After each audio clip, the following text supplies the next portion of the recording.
أعوذ بالله من الشيطان الرجيم. بسم الله الرحمن الرحيم. وقالوا اتخذ الله ولدا سبحانه بل له ما في السماوات والأرض كل له قانتون بديع السماوات والأرض وإذا قضى أمرا فإنما يقول له كن فيكون. صدق اللہ. یہودیوں اور عیسائیوں ساتھ ہی مشرکین مکہ سبھی کا خیال تھا کہ یہ حق پر ہیں، ہدایت اور نجات پر ہیں، لہذا جنت میں یہی داخل ہوں گے. فرمایا وقالوا اتخذ اللہ ولدا سبحانہ، ہدایت اور نجات پر کسی کا اجارہ نہیں، جنت پر کسی کی ٹھیکیداری نہیں. اس میں داخلے کے لیے بنیادی چیز یہ ہے کہ انسان کا عقیدہ صحیح ہو، نظریات درست ہوں.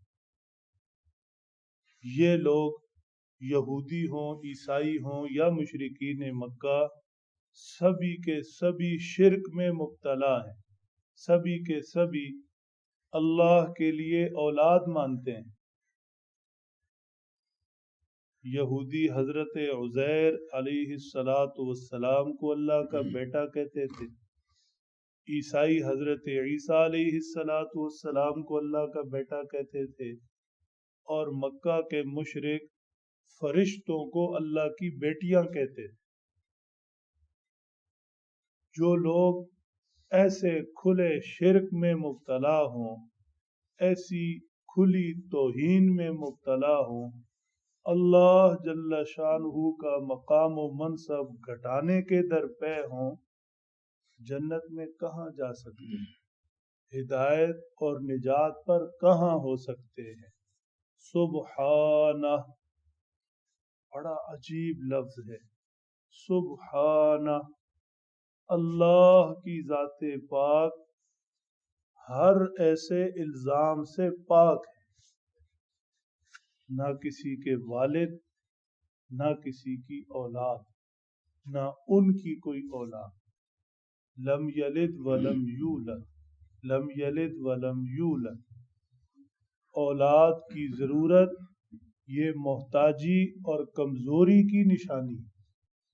اولاد کیوں مانگی جاتی ہے؟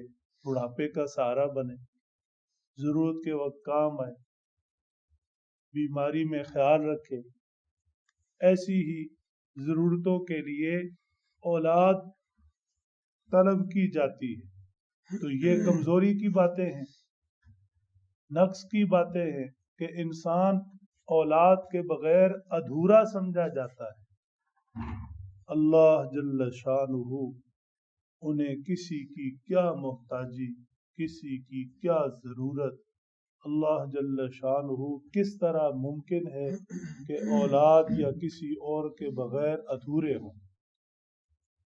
فرمایا اللہ تو ایسی قدرت، طاقتوں، ایسی ذات و صفات کے مالک ہیں.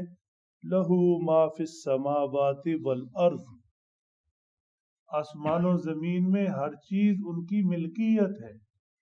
آسمان و زمین کی ہر چیز ان کے قبضہ قدرت میں ہے. تو ایسی ذات کو اولاد کی کہاں ضرورت؟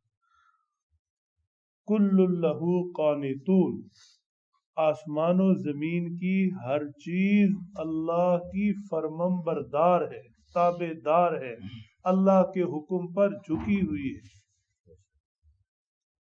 ایسی ذات کو اولاد کی کہاں ضرورت؟ بدیع السماوات والارض، کسی چیز کا کوئی نام و نشان نہیں تھا، کسی چیز کا کوئی نام و نشان نہیں تھا. اللہ جل شانہ نے ہر چیز کو بغیر نمونے کے، بغیر کسی سیمپل اور ماپ کے، کسی چیز کا وجود نہیں تھا، اللہ نے ہر چیز کو پیدا فرمایا۔ ایسی ذات پاک کو اولاد کی کہاں ضرورت؟ پھر وَإِذَا قَضَى أَمْرًا فَإِنَّمَا يَقُولُ لَهُ كُن فَيَكُونُ۔